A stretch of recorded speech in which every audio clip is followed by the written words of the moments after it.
അപ്പോൾ നമ്മളൊരു പട്ടീനെ എറിയാൻ വേണ്ടി കല്ലെടുത്ത് എറിഞ്ഞു കഴിഞ്ഞാൽ ആദ്യം കൊള്ളണത് ഒരു മിമിക്രിക്കാരൻ്റെ കല്ലായിരിക്കും. അത്രയും മിമിക്രിക്കാരായി നമ്മുടെ ഇതിൽ. കലാഭവനിലെ ഓർമ്മകൾ എന്തൊക്കെയായിരുന്നു?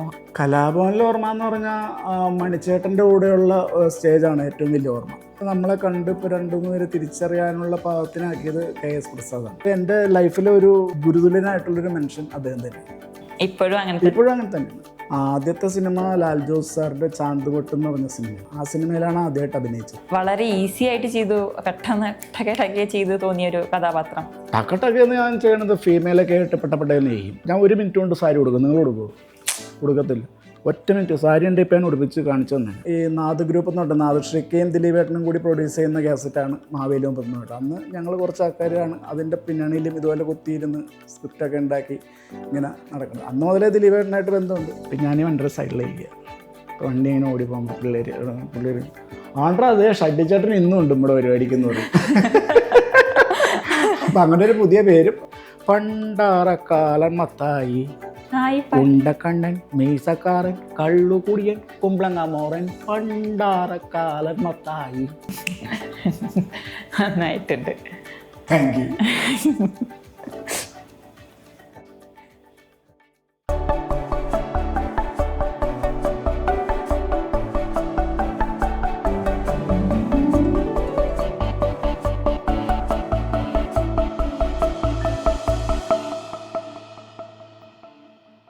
Hi everyone, welcome to Yaas entertainment.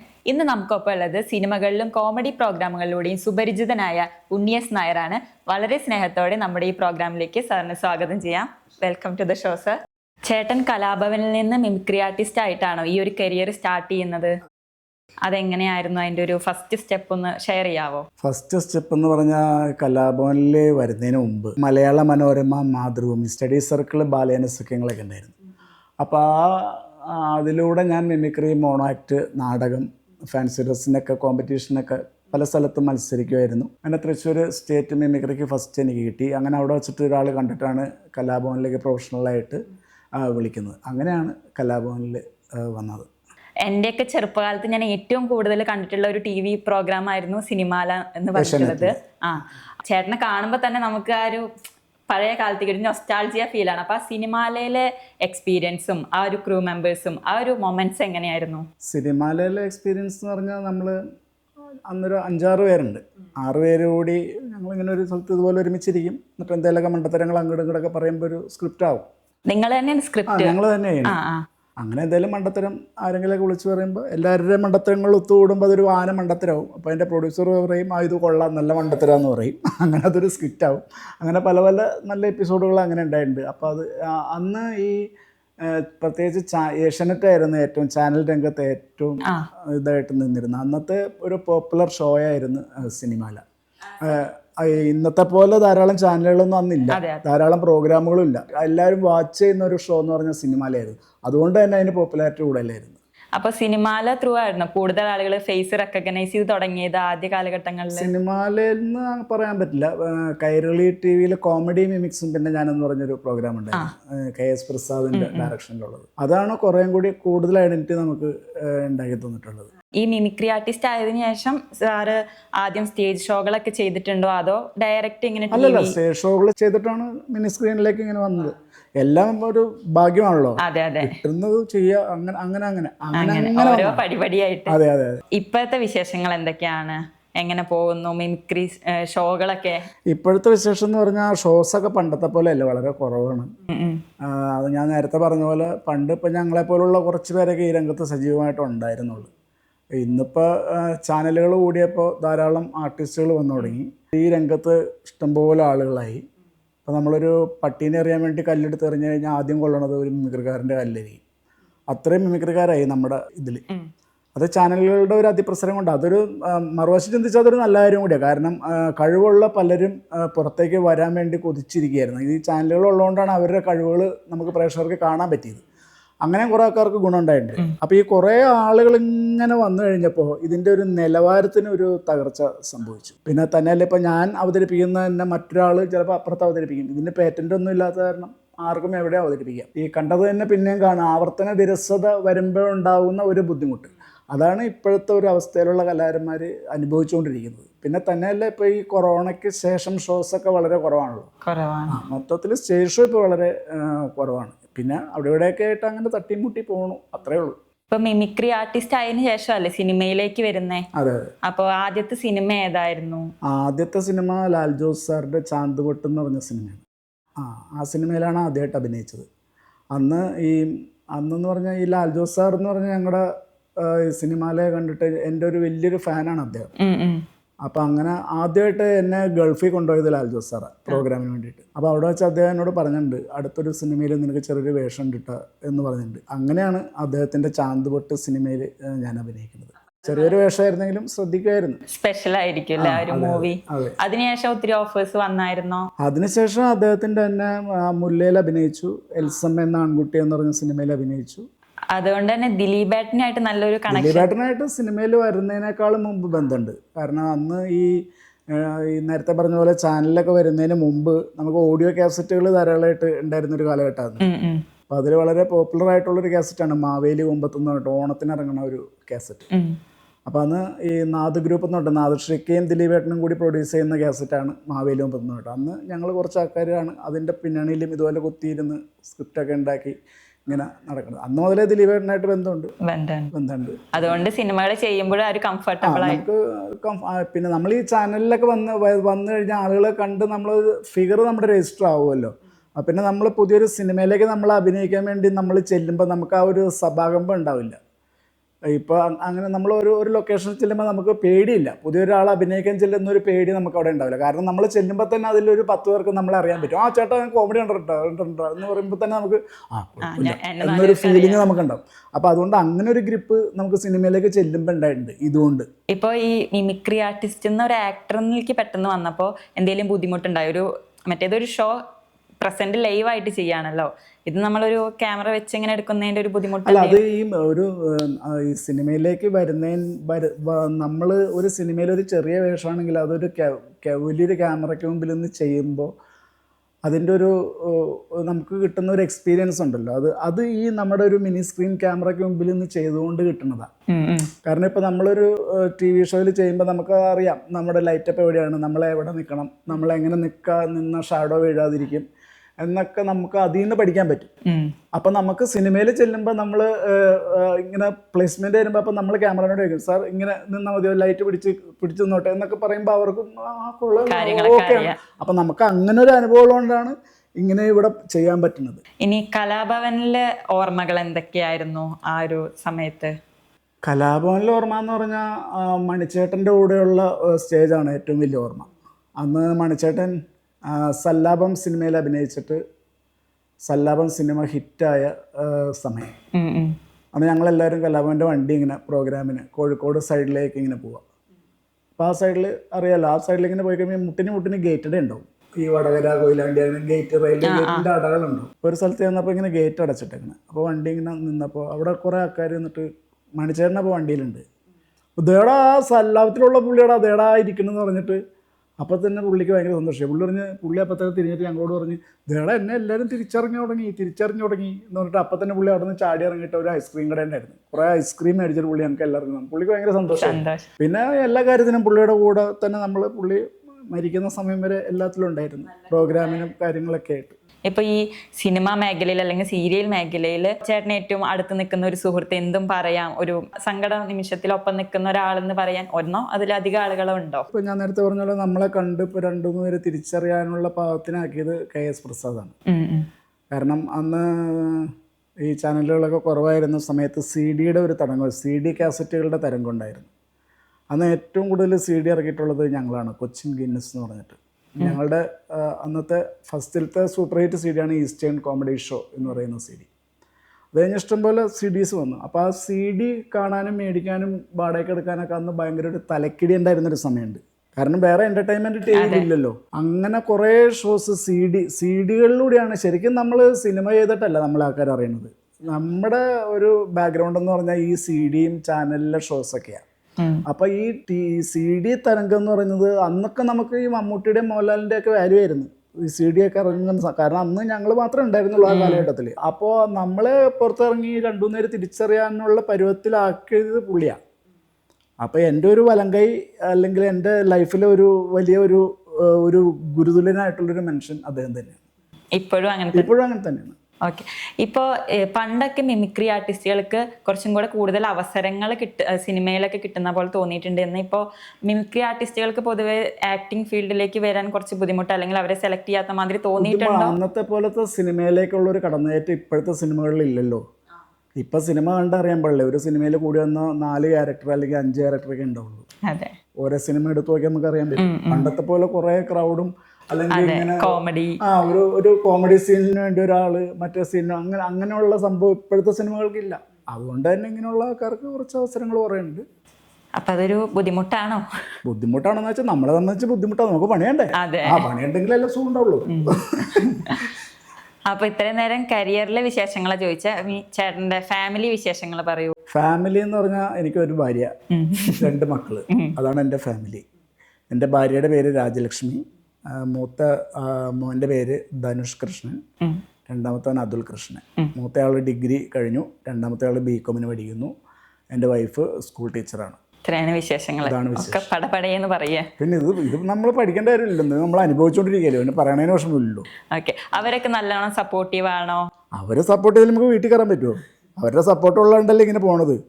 ഭയങ്കര അഭിമാനമാണ് അച്ഛൻ ഇങ്ങനെ ഒരു ആർട്ടിസ്റ്റ് ആണ്. അവരുടെ കോളേജിലൊക്കെ നമ്മൾ ഗസ്റ്റ് ഒക്കെ ആയിട്ട് ചെല്ലുമല്ലോ. അപ്പൊ അവര് പഠിച്ചില്ലെങ്കിൽ നമുക്ക് ഇത്തിരി അഭിമാനക്കുറവാണ്. പക്ഷെ നമ്മൾ ചെല്ലണത് അവർക്ക് അഭിമാനം. ചേട്ടന് കലാരംഗത്ത് വളരെ രസകരമായ അങ്ങനെ മറക്കാൻ പറ്റാത്ത കുറച്ച് അനുഭവങ്ങൾ ഉണ്ടായിട്ടുണ്ടാവുമല്ലോ, അതൊന്ന് ഷെയർ ചെയ്യാവോ? അനുഭവം ഉണ്ടെന്ന് പറഞ്ഞാലേ, ഈ നേരത്തെ പറഞ്ഞ പോലെ ഈ അന്ന് നമുക്ക് ദൂരദർശൻ മാത്രമേ ഉള്ളൂ, കേബിൾ യുഗം വന്നിട്ടില്ല. അപ്പൊ ഈ ദൂരദർശനിൽ ഭയങ്കര ഹിറ്റായിട്ട് നമ്മളെല്ലാവരും കാണുന്ന ഒരു പരിപാടി എന്ന് പറഞ്ഞാൽ ചിത്രഗീതം എന്ന് പറഞ്ഞ പരിപാടിയാണ്, വെള്ളിയാഴ്ചകളിലുള്ളത്. അപ്പോൾ ഈ ചിത്രഗീതത്തിൻ്റെ തന്നെ ഒരു പാറ്റേൺ പിടിച്ചിട്ട് ഞങ്ങളൊരു കോമഡി സംഭവം സ്റ്റേജിൽ ചെയ്യുമായിരുന്നു.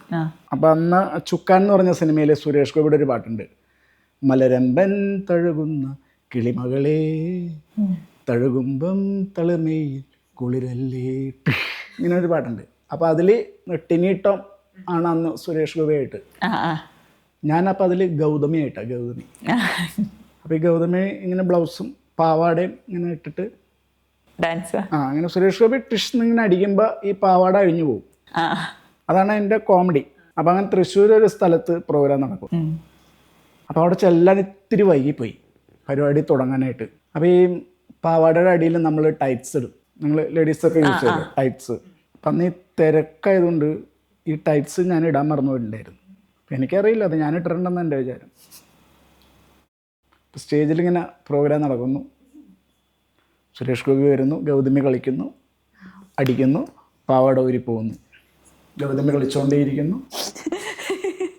ആളുകൾ ചിരിക്കുന്നു, ഭയങ്കര ചിരി ആളുകൾ. ഞാൻ സന്തോഷിച്ചു, ഇത്രയും ചിരി ഒരു സ്ഥലത്തും കിട്ടിയിട്ടില്ല. ഭയങ്കര ചിരി, പെണ്ണുങ്ങളെ കൂടുതലും ചിരിക്കണം. കഴിഞ്ഞപ്പോൾ എൻ്റെ സൈഡിൽ നിൽക്കുന്ന ആർട്ടിസ്റ്റുകളൊക്കെ ചിരി തുടങ്ങി. അപ്പം ഞാൻ വിചാരിച്ചു, ഇവറ്റകളും എന്തിനാ ചിരിക്കണവോ എന്ന് പറഞ്ഞ് കുറച്ച് ഞാൻ കുനിഞ്ഞു നോക്കിയപ്പോഴാണ് സംഗതി ഞാൻ ഇട്ടിട്ടുണ്ടായില്ല അന്ന്. അപ്പം ബാക്കി കാര്യം പറയണ്ടല്ലോ. അങ്ങനെ ഒരു അബദ്ധം അവിടെ വെച്ച് പറ്റിയിട്ടുണ്ട്. പിന്നെ അതിനുശേഷം ഒരു 3 വർഷം അടുപ്പിച്ച് ഞങ്ങൾ ആ അമ്പലത്തിൽ തന്നെ ഞങ്ങൾക്ക് തന്നെ പ്രോഗ്രാം കിട്ടി. നല്ല പ്രോഗ്രാമായിരുന്നു. ഇപ്പം 2ാമത്തെ കൊല്ലം നമ്മുടെ വണ്ടി ഇങ്ങനെ പോകും. അപ്പോൾ ഈ അമ്പലത്തിൻ്റെ ഇങ്ങനെ ടാറിടാത്തൊരു വഴിയാണ്, ഇങ്ങനെ ഈ വണ്ടി ഓടി അങ്ങ് പോകും. 2ാമത്തെ കൊല്ലം ഈ വണ്ടി ഇങ്ങനെ ഓടി അങ്ങ് പോകുമ്പോൾ ഈ സൈഡിൽ കൂടി പിള്ളേർ ബലൂണൊക്കെ മേടിച്ചിട്ട് ഇങ്ങനെ വരും. ഇപ്പം ഞാൻ ഈ വണ്ടിയുടെ സൈഡിലിരിക്കുക. ഇപ്പോൾ വണ്ടി ഇങ്ങനെ ഓടി പോകുമ്പോൾ പിള്ളേർ ആണ്ട്രാ അത് ഷഡ്ഡിച്ചേട്ടൻ ഇന്നും ഉണ്ട് നമ്മുടെ പരിപാടിക്ക് എന്ന് പറയും. അപ്പം അങ്ങനെ ഒരു പുതിയ പേരും പരിപാടി, നല്ല പരിപാടിയായിരുന്നു. അതാണ് എനിക്ക് കലാരംഗത്ത് അബദ്ധം എന്നല്ല, എൻ്റെ ഒരു ജീവിതത്തിൽ മരിക്കണ വരെ ഓർമ്മിക്കാൻ പറ്റിയ നല്ലൊരു സംഭവം. എനിക്കതിനെ അബദ്ധം എന്ന് വിശേഷിപ്പിക്കാൻ പറ്റില്ല. അപ്പൊ സിനിമാ രംഗത്ത് അങ്ങനെ ഒന്നും അബദ്ധം പറ്റിയിട്ടില്ല. പിന്നെന്ന് പറഞ്ഞാൽ നമ്മൾ ഈ പ്രൊഫഷണലായിട്ട് ഈ കളിച്ച് സ്റ്റാർട്ട് ചെയ്യുന്ന ഒരു സമയമുണ്ടല്ലോ, അന്ന് ഇന്നത്തെ പോലത്തെ പേയ്മെൻ്റ് ഒന്നും ഇല്ലാത്ത സമയമാണ്. അന്ന് ഈ കൂടി വന്നൊരു 50 രൂപ 75 രൂപയൊക്കെ കിട്ടുന്ന സമയമാണ്. അപ്പോൾ ഈ രാത്രി 2 മണിയൊക്കെ ആവുമല്ലോ എറണാകുളത്ത് വന്ന് ഇറങ്ങുമ്പോൾ പരിപാടി കഴിഞ്ഞ്. പിന്നെ വീട്ടിൽ പോകണമെങ്കിൽ വെളുപ്പിന് 6 മണിക്കേ ബസ്സുള്ളൂ. ബസ് ഓടി തുടങ്ങിയാലേ പോകാൻ പറ്റുള്ളൂ. നമുക്കൊരു ഓട്ടോ മേടിച്ച് പോകാൻ പോലുള്ള പൈസ നമുക്ക് കിട്ടുകയില്ല, ഇന്നത്തെ പോലെ അല്ലല്ലോ. അപ്പോൾ ഒരു ക്രിസ്മസ് സീസണാണ്. എറണാകുളത്ത് ബസ് ഇറങ്ങിയിട്ട് അവിടെ നിന്നൊരു ട്രാൻസ്പോർട്ട് ബസ്സിന് കയറി തൃപ്പൂണിത്തുറ വന്നപ്പോൾ 3 മണിയായി. എനിക്ക് അവിടെ നിന്ന് 5:30 എൻ്റെ വീട്ടിലേക്ക് ബസ്സുള്ളൂ. അപ്പോൾ 2.5 മണിക്കൂർ അവിടെ ഇരിക്കണം ഭയങ്കര കൊതുക അവിടെ തൃപ്പൂണിത്തുറ ഏരിയയിൽ. അപ്പോൾ ഈ ക്രിസ്മസിൻ്റെ സീസൺ ആയതുകൊണ്ട് ഈ ബേക്കറിയുടെ ഫ്രണ്ടിൽ ഈ പുൽക്കൂട് ഇങ്ങനെ വെച്ചിട്ട് ക്രിസ്മസ് കാർഡുകളൊക്കെ വിൽക്കാനായിട്ട് ഇങ്ങനെ വയ്ക്കാൻ കണ്ടിട്ടില്ലേ, ഇങ്ങനെയൊക്കെ തൂക്കിയിട്ടിട്ട്. അപ്പോൾ ആ ഒരു ബേക്കറിയുടെ ഫ്രണ്ടിൽ ഒരു പുൽക്കൂടുണ്ടായിരുന്നു. അതിനൊരു വാതിലുണ്ട് സൈഡിൽ, ചെറിയൊരു ഡോറ് പോലെ ഇങ്ങനെ വെച്ചിട്ടുണ്ട്. ഞാൻ നോക്കിയപ്പോൾ അവിടെ ആരുമില്ല, 3 മണി സമയമല്ലേ, നല്ല കൊതുകും. ഞാൻ തന്നെ ഇതിൻ്റെ ഉള്ളിൽ കൂടി നൂണ്ടാ പുൽക്കൂടിൻ്റെ ഉള്ളിൽ കയറി കിടന്നു. ഞാൻ സുഖമായിട്ട് ഉറങ്ങി. ഒരു 5:30 ഞാൻ കണ്ണൂർ നോക്കിയപ്പോൾ ഈ കൂടിൻ്റെ അടിയിൽ നിന്ന് നമ്മളിങ്ങനെ ഒരു ഫ്രെയിം വെച്ച ഇങ്ങനെ സെറ്റ് മുണ്ട് കൊടുത്ത കുറേ കാലുകൾ കാണാം, പെണ്ണുങ്ങളുടെ. ചോറ്റാനിക്കര അമ്പലത്തിൽ പോകാൻ നിൽക്കുന്ന പെണ്ണുങ്ങളാണ്, അങ്ങനെ നിരന്നിക്കുന്നുണ്ട്. ഞാൻ നോക്കിയപ്പോൾ കുറേ പെണ്ണുങ്ങളാണ്. ഞാൻ അതിൻ്റെ ഇടയിൽ നിന്ന് മുണ്ട് പുറത്തിറങ്ങി ജഗതി വന പോലെ വൈക്കോലൊക്കെ ആയിട്ട് വന്ന് നോക്കി, അവിടെ നിന്നൊക്കെ തട്ടിക്കളഞ്ഞ്. അങ്ങനെ അവിടെ വന്നൊരാൾ എനിക്ക് പേരിട്ട്, ക്രിസ്മസിന് മുമ്പേ ഉണ്ണി പുൽക്കൂട്ടി പിറന്നെന്ന്. അങ്ങനെ ഒരു അബദ്ധം കൂടി പറ്റിയിട്ട്, വേറെ പ്രത്യേകിച്ച് അബദ്ധങ്ങളൊന്നും പറ്റിയിട്ടില്ല. പിന്നെ കൂവലും ഇതൊക്കെ സാധാരണ ആസ് യൂഷ്വൽ അന്നത്തെ പോലെ അതൊക്കെ അന്നത്തെ ഒരു പ്രോത്സാഹനല്ലേ. അതെ, പ്രോത്സാഹനം. അതെ. ഇപ്പൊ ഒന്നിൽ കൂടുതൽ വർക്കുകളൊക്കെ വന്ന് ക്ലാഷ് ആയി പോയിട്ടുണ്ടോ? അങ്ങനെയൊന്നും ക്ലാഷ് നമുക്ക് സംഭവിച്ചിട്ടില്ല. അത്രയും വലിയ തിരക്കായിട്ടുള്ള സംഭവങ്ങളൊന്നും വന്നിട്ടില്ല. അപ്പൊ ഇനി വരാനിരിക്കുന്ന പുതിയ പ്രൊജക്ടുകൾ അല്ലെങ്കിൽ സിനിമകൾ എന്തൊക്കെയാണ്? ഇനി വരാനിരിക്കുന്നതെന്ന് പറഞ്ഞാൽ നമ്മുടെ അനന്തു ഉല്ലാസ് എന്ന് പറഞ്ഞൊരു മിടുക്കനായ ചെറുപ്പക്കാരൻ്റെ സംവിധാനത്തിലുള്ള ട്രയാങ്കിൾ എന്ന് പറഞ്ഞൊരു ഇൻവെസ്റ്റിഗേഷൻ മൂവിയാണ്. അതാണ് ഉടൻ തന്നെ വരാനുള്ളൊരു ചിത്രം.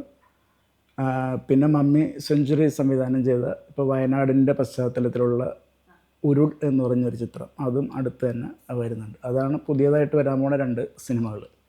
പിന്നെ നമ്മുടെ TV ഷോസ്, കാര്യങ്ങൾ, സ്റ്റേജ് ഷോ ഒക്കെ ആയിട്ട് അങ്ങനെ പോകണം.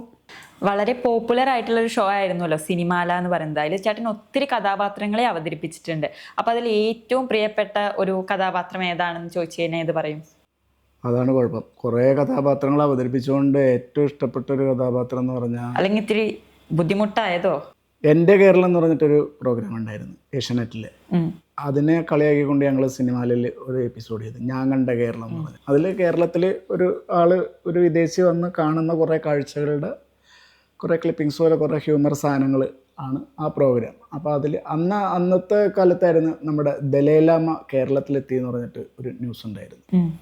കേരളം സന്ദർശിക്കാൻ ദലൈലാമ എത്തിയെന്ന് പറഞ്ഞിട്ട്. അപ്പോൾ അത് നമ്മളെടുത്തത് കോമഡി പോലെ ആക്കി. ദലൈലാമ എന്നല്ല പറഞ്ഞത്, അങ്ങനെ വേറെന്തോ ഒരു പേരാ, അങ്ങനത്തെ ഒരു പേര് പറയാതെ അങ്ങനത്തെ ഒരു തരം ആമ കേരളത്തിലെ ഒരു കുളത്തിൽ കണ്ടു എന്ന് പറഞ്ഞിട്ടാണ് ആ എപ്പിസോഡ്. അപ്പം ഞാനാണ് ദലൈലാമയായിട്ട് അഭിനയിച്ചത്. അപ്പം അത് ഈ ലാമയുടെ ആ ഡ്രസ്സൊക്കെ തന്നെ ഇടും, തല അതുപോലെ തന്നെ ഒക്കെ ചെയ്തിട്ട് ഒരു കുളത്തിൽ ഇങ്ങനെ തല മാത്രം ഇങ്ങനെ വെള്ളത്തിൽ ഇങ്ങനെ പൊങ്ങി വരും. ആമ പോണ പോലെ ആ കുളത്തിൻ്റെ നടുവ് കൂടി ഇങ്ങനെ പോകണം. അപ്പം എൻ്റെ ഫിഗറും ഏതാണ്ടൊക്കെ ഒരു നേപ്പാളി ഫിഗർ ആയതുകൊണ്ട് അത് ഞാൻ തന്നെ ചെയ്താലേ ശരിയാവുള്ളൂ എന്ന് അതിൻ്റെ പ്രൊഡ്യൂസർക്ക് മനസ്സിലായി. അങ്ങനെ ആമയായിട്ട് ഒരു കുളത്തിൽ ഒരു 6-7 ടേക്ക് ഞാൻ അതിനു വേണ്ടി ഇങ്ങനെ നീന്തി നടന്നിട്ടുണ്ട്. അതാണ് സിനിമയിൽ കുറച്ചും കൂടി റിസ്ക് എടുത്ത് ചെയ്തൊരു കഥാപാത്രം. കാരണം തലയിൽ ഇങ്ങനെ പപ്പടമൊക്കെ ഒട്ടിച്ച് കുറേ ഒരു 3-4 മണിക്കൂർ ഷൂട്ട് ചെയ്ത സാധനം. അത് വളരെ ഈസി ആയിട്ട് ചെയ്തു, പെട്ടെന്ന് ടക്കെ ചെയ്തു തോന്നിയൊരു കഥാപാത്രം. ടക്കെന്ന് ഞാൻ ചെയ്യണത് ഫീമെയിലൊക്കെ ആയിട്ട് പെട്ടെന്ന് ചെയ്യും. സാരി ഞാൻ 1 മിനിറ്റ് കൊണ്ട് സാരി കൊടുക്കും. നിങ്ങൾ കൊടുക്കുമോ? കൊടുക്കത്തില്ല. ഞാൻ 1 മിനിറ്റ് കൊണ്ട് സാരി കൊടുക്കും. 1 മിനിറ്റ് സാരി ഉണ്ട്. ഇപ്പം ഞാൻ ഉടുപ്പിച്ച് കാണിച്ചു തന്നെയാണ്. 1 മിനിറ്റ് കൊണ്ട് സാരി കൊടുത്തിട്ട് ജസ്റ്റ് ആ ക്യാരക്ടർ ഔട്ടായി വിത്തിൻ സെക്കൻഡിൽ അടുത്ത സാരി കൊടുത്തിട്ട് വേറൊരു ക്യാരക്ടറായിട്ട് വരും. അങ്ങനെ ചെയ്തിട്ടുണ്ടല്ലോ. അങ്ങനെ ചെയ്തിട്ടുണ്ട് ഫ്ലവേഴ്സിൽ. കോമഡി സൂപ്പർ നൈറ്റ് എന്ന് പറഞ്ഞ പ്രോഗ്രാമിന് അങ്ങനെ ചെയ്തിട്ടുണ്ട്. ഒരു കുടുംബശ്രീയുടെ ADS ആയിട്ട് വന്നിട്ട് പിന്നെ വേറൊരു മുണ്ടും ബ്ലൗസും തുറന്നിട്ടിട്ട് പണിക്കാരിയായിട്ടും വരും. അപ്പോൾ അങ്ങനെ പടപെടും. അപ്പോൾ അത് ഫീമെയിലായിട്ട് എനിക്ക് ചെയ്യാൻ ഭയങ്കര ഇഷ്ടമാണ്. കാരണം എല്ലാവരും പറയും ഉണ്ണി ഫീമെയിൽ ചെയ്യണത് ഭയങ്കര രസമാണ്. രസം പറഞ്ഞാൽ നമ്മുടെ ബോഡി ലാംഗ്വേജ് അതുപോലത്തെയാണ്, അതുകൊണ്ടാണ് അത് രസമായിട്ട് തോന്നുന്നത്. അപ്പോൾ അതിന് വേണ്ടിയിട്ട് ഇപ്പോൾ ലേഡീസിനെ എന്തൊക്കെയാണ് ചെയ്യുന്നതെന്ന് ഫിഗർ ഔട്ട് ചെയ്യാറുണ്ടോ? അങ്ങനെ ചെയ്യാറില്ല. നമുക്കിപ്പോൾ ഒരു പെണ്ണിൻ്റെ നടപ്പും സംസാരവും നമുക്കുടെ ഒരു കുണുക്കവും ഒക്കെ നമുക്കറിയാമല്ലോ. അതുകൊണ്ടൊക്കെ തന്നെ അത് ഭയങ്കര എളുപ്പമാണ്.